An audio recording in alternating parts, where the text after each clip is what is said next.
l'école du jeu, en partenariat avec la boutique L'Imaginaire. Au-delà de vos attentes.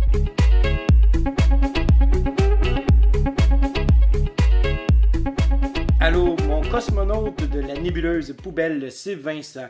Et aujourd'hui, je débute une nouvelle série de vidéos qui s'intitule « Pourquoi je n'aime pas », dans lesquelles je te présenterai un jeu que je n'apprécie pas particulièrement.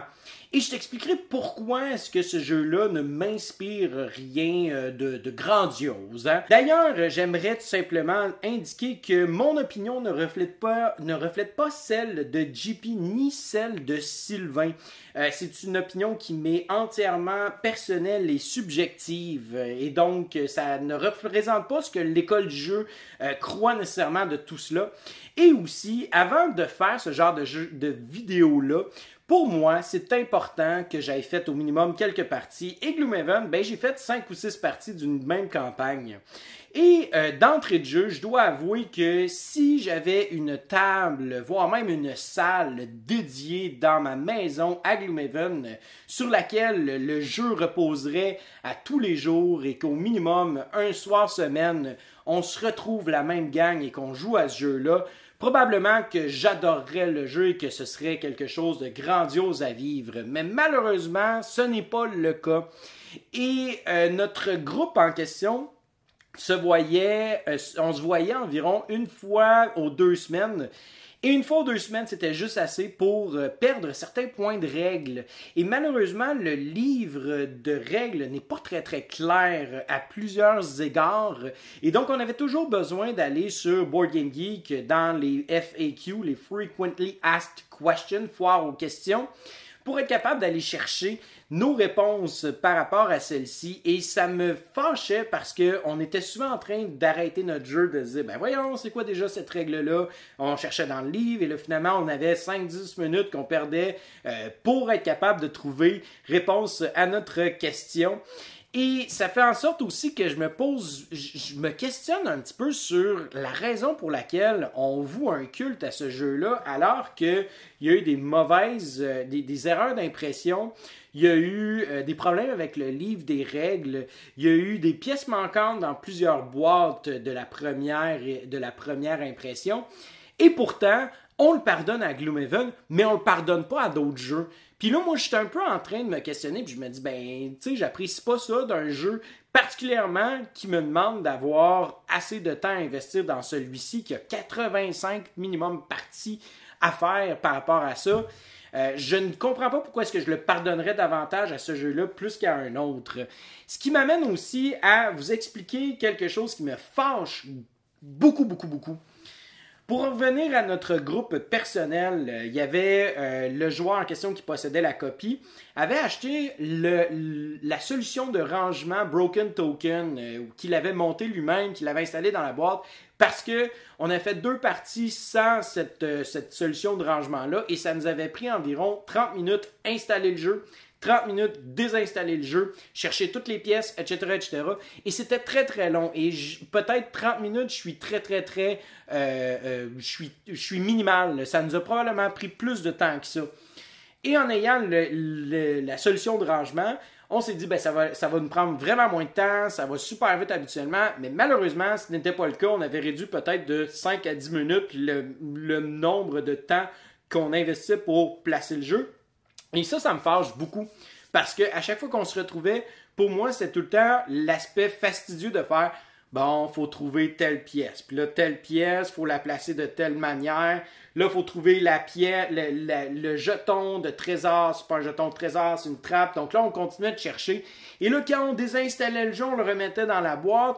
Ça nous prenait autant de temps parce qu'il fallait le placer selon la solution de rangement et non pas on plaçait ça là, merci, bonsoir, c'est fait, puis après ça on reprend. Il fallait tout le temps le replacer dans le bon endroit, la bonne manière pour que ça puisse bien rentrer.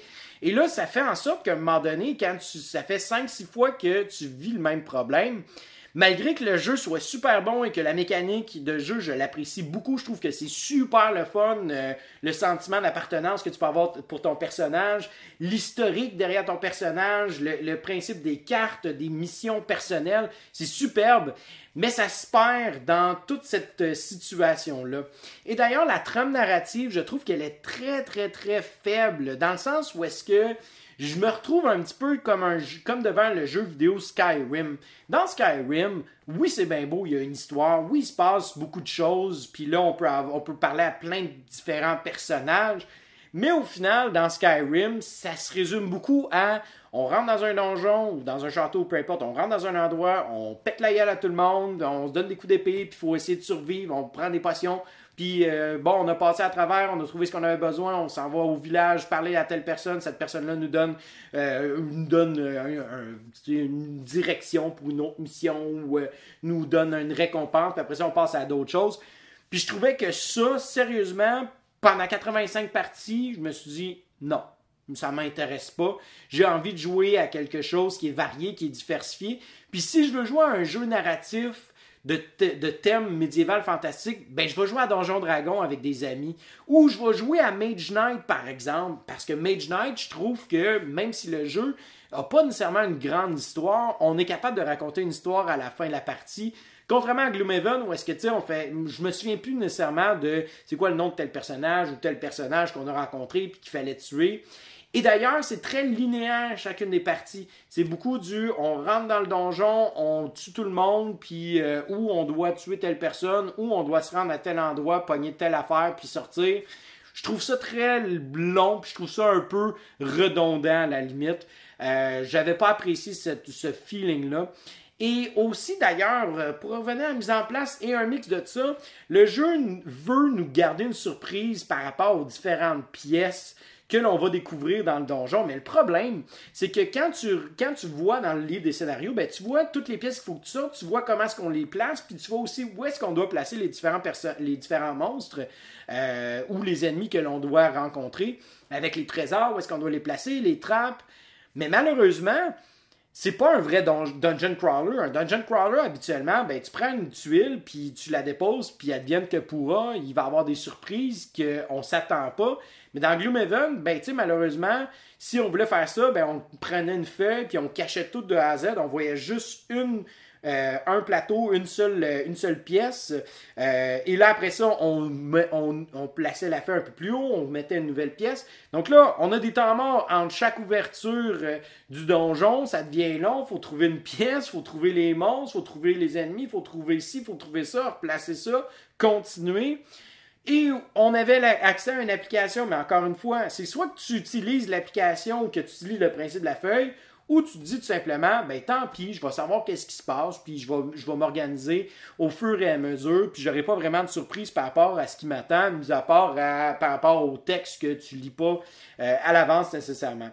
Mais tout ça a fait en sorte que j'ai pas eu une expérience optimale, que j'ai appréciée. J'ai pas trouvé que le jeu est si grandiose que ça.